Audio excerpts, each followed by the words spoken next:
Well, good morning. There's been some changes. I'll get to those in a minute. I'm in San Angelo, Texas. Right now, second night in the motel. I took my took my truck to the dealership to get some diagnostics on it, and in the process of them trying to run some diagnostics on it, they broke it somehow. They came back at the end of the day and said, "Look, we can't get into it. It's got a different kind of transmission than what it says it has in it. So we can't get into that. You got to take it to a Kenworth dealer." And I'm like, "Well, all right, whatever." So I get in the truck, and the first thing I notice is there's no power windows. The windows weren't rolled down. I walked into the service manager's. Looked. He goes, "Yeah." He goes, "My guy said there's something electrical going on with it. They're not sure what it is. But if you can live with that, that's great." I said, "Yeah, I can live with that. You know, take it to the Kenworth dealer and let them figure it out." Then I go to hook up to my trailer, and I said, "Well, should probably check out everything on it." Hooked up to my trailer, checked all my lights, went to check my blinkers, no blinkers. I'm like, "Oh, well, I guess I'm not going anymore." Walk back into the service manager, like, "Yeah, all right, well, you're gonna have to stay the night." Not in their yard though, but I'm like, "All right, well, give me a ride." So they did. Went yesterday. Sitting there waiting all day. They're waiting for a Kenworth service tech to come down and do whatever to it to get it fixed. That didn't happen yesterday. So that was another wasted day. But during the course of that day, got a phone call from a buddy of mine in transport. Hear the news? What news? He goes, "Tanker Division. They're shutting down October 15th, end of all operations permanently." I'm like, "You're kidding." He says, "No, not kidding." A buddy of his and that guy I know called him and told him he got an email. So I checked my email, and sure enough, ceasing all operations October 15th. The water division and the sand division. They're closing all their yards, recalling everybody back to Dallas or Stockdale, turning their trucks, trailers, all that stuff. In the email, they said, you know, it was loss of orders, loss of work, this and that. I'm kind of skeptical about that because, you know, the oil and gas industry is booming. It will be booming, and it'll stay booming forever. So, you know, I partially, you know, attribute that to our drivers who acted badly on private ranches and on well sites, staging pads, places they were supposed to adhere to the rules, strict guidelines on what you wear, what you do.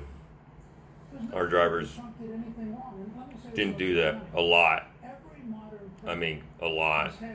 There were always constantly messages on the Qualcomm. "Please stop doing this. Please stop doing that. You're jeopardizing our account with this company." And sure enough, they jeopardized the account with the company, obviously. You know, the other part I have to blame is, you know, maybe the tanker division, which is an offshoot of Stevens Transport, which is a huge refrigerated carrier in the United States, largest in Texas, one of the probably top 5 or 6 in the United States. They weren't, you know, they run their transportation company very well. They've been in business a long time, 40 years or so, and they're very large. Tanker division, you're dealing with a different animal when you're dealing with the energy companies. They like to be catered to. They like their rules and guidelines followed. Yeah, I don't think we did that from a administrative point of view very well. Probably could have done it better. You know, and we probably could have gotten a better quality drivers, but our drivers probably were the main part of that, I would imagine. They didn't do too good out there. They did terrible things. You wouldn't believe, man.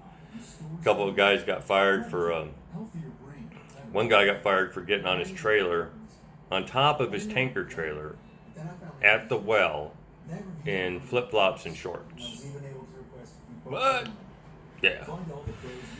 And then another driver got fired for doing the same thing on the staging pad.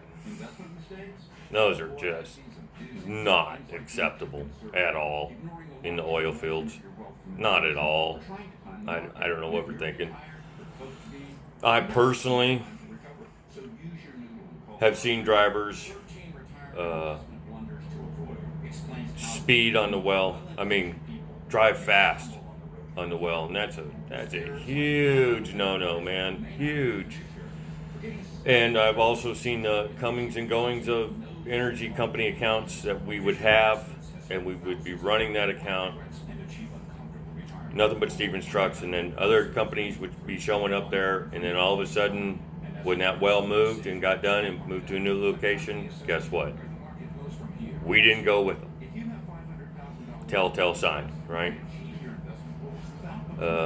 I called this shutdown about a month and a half ago. 2 months ago, started seeing signs. 3 months ago, dispatchers getting laid off, moved. Driver managers moving, leaving. I've been talking about this with my other drivers and my family and stuff, and yeah, I think the end's coming for this thing, and sure enough, it did. So, but no worries, right? You have a CDL, you can get a new job every day in this country. Every day you can get a new job until they just stop hiring you for getting new jobs every day. So no worries, man. So they told us we can go to the transport side, no problem. Transition right into the transport side. Go back over the road if we want. We go to other frac sand hauling places, get jobs. We got experience. I mean, for drivers that got enough experience in driving or in the oil fields or both. But I got a friend of mine that we drove together before. In fact, I trained him with CR England when I was a trainer there. So we talked about it. We're like, well, if you got to go over the road, the only way to make money over the road, unless you're an owner-operator driving solo, is to team drive. So the truck stays moving all the time. That's the way it's been. That's the way it always will be. Miles equal money. So if the truck's moving all the time, then you're moving all the time. Then the truck's making money, and you're making money. And that's the only way to go over the road. So we talked last night. We'll talk some more. But it looks like we're going to try to do that. Just go to the transport side and get on a truck together and go back over the road, man. You know, that's not such a bad deal. I can live with that. Get back on the road, stay clean, and run to 48 states. It's no big deal. But in the meantime, this is the 27th of September. End operations is October 15th. In the meantime, I was already told they will need, the tanker division will need recovery people. And also to finish out wells or loads or whatever they got in the pipeline. But when that email came out, I know drivers were just parking their fucking trucks wherever, side of the highway, truck stop. Some of them might take them back to the yard, but these guys are just gonna walk. They're just gonna walk, man. They're just gonna fuck that. They're just gonna walk away. There's gonna be trucks and tanker trailers all over the state of Texas, man. They're just gonna be everywhere on the side of the road, and the company's gonna need, drivers to go get them, bring them back to the yard. More than likely Dallas or Stockdale, depending on where they're at. Bring the tankers, trailers back. We got tanker trailers at every dealership in Texas, probably, I don't know, and trucks too. they're going to have to get those trucks and trailers back to the yard. So, I mean, I'm not sweating it. You know, I get a little more than 2 weeks to figure it out. And that's no big deal. I'm not worried about a thing, man. Other than that, I had home time scheduled anyways on the 19th. So I'm going on a cruise with my wife. Finally a vacation for us. So we're going to do that. I was planning on doing that. So I'm not going anywhere. I'm not worried about a thing. It's a bummer that it didn't work out. I mean, the water side of the water part of the tanker division was a pretty main staple, and it's hard for me to believe that they're shutting that down too. But because they got water yards all over, I mean, they started doing that about 6 years ago. But I guess the whole tanker division, you know, one side brought down the other. They both brought down each other together. It was a combination of things. Who knows? It happens all the time in the trucking industry. I mean, companies are constantly going out of business. Owner-operators are constantly going out of business. It happens. The risks are big, the rewards are big, but it happens, you know. But they did the right thing, like they're supposed to, by federal law. 2 weeks. You got to give you 2 weeks notice. They just didn't leave us hanging out to dry, telling us, you know, that's it. Wherever you're at, you're at. You know, they're a decent company, so there's no reason to jump ship on them and bail on them when there's an opportunity to, you know, where you can just stay with the same company. You don't have to go through any of the hiring process again. You got to go through orientation again and whatever else they require for you to get back into a 53-foot trailer compared to the 48-foot trailers we haul around now, or 45-foot, whatever they are. They're not as long as 53s. But, you know, I mean, I'm in a good position myself. I can team up with my other driver friend, you know, Dylan, shout out, and team up with him, and, you know, we can go over the road. We'll have to stay out a little bit longer, 6-7 weeks at a time, and versus, you know, the 2 weeks you could stay out here and take 4 days off. My home time won't be that great. But, you know, and time will go by fast. The truck's running all the time. So, you know, it's back over the road. For now. So, next 2 weeks will be interesting. There will be a lot of picking up trucks and trailers and running them around while they go through their shutdown process. Me personally, I got to take my truck. As soon as my truck is fixed, I'm going to figure out, you know, getting on a recovery team or doing whatever. I don't know if there's any more loads of sand to haul. There will be. I mean, because all the drivers that'll be leaving, I'm sure it's a mass exodus right now. So, I mean, that's what's going on, man. I mean, that's what happens. The oil fields were fine, but I'm good with it. I could stand to see some of the country, some more of the country than I've already seen.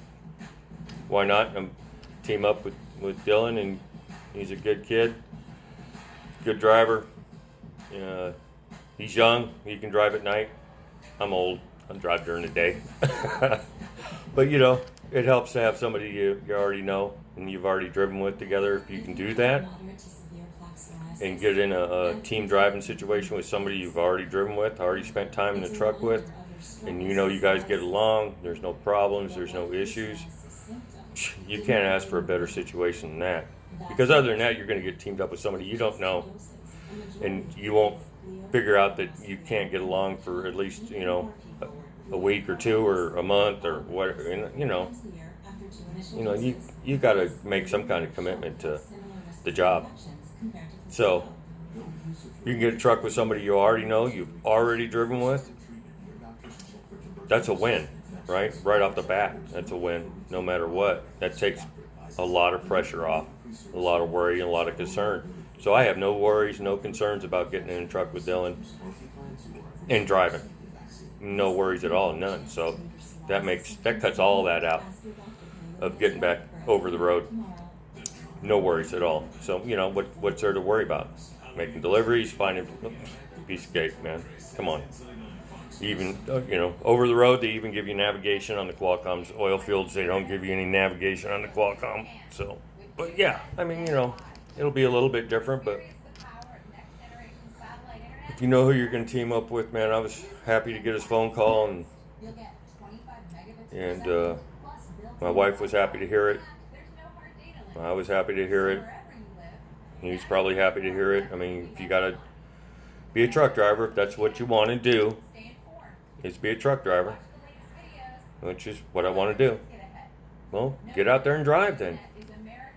Don't get in a truck and then bitch about driving. Get out of the fucking truck. Go work somewhere else. Work a 12-hour shift or 8-hour day in boots or tennis shoes or whatever the fuck you want to do. But don't get in a truck and bitch about it. That's what you wanted to do. It's your choice, and don't bitch about it. Embrace it. Take it on. Bring it. As The Rock would say. So, that's where we're at now, man. I'm just kicking it in the motel room. They said the service tech for my truck wouldn't be down until 2 o'clock this afternoon.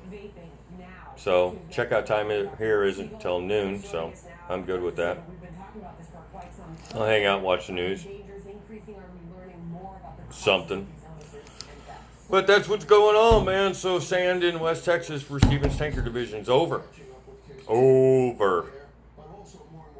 That's all right. I mean, if I ever wanted to come back to the oil fields, I could. But, I don't know, man. It was always fucking hot, fucking dirty, and dusty, and there was always a lot of downtime and waiting for load assignments. I mean, if you drove 10 hours a day out here, you were up for 20 hours. The money's good, but I think I can do just the same over the road and just be a driver again.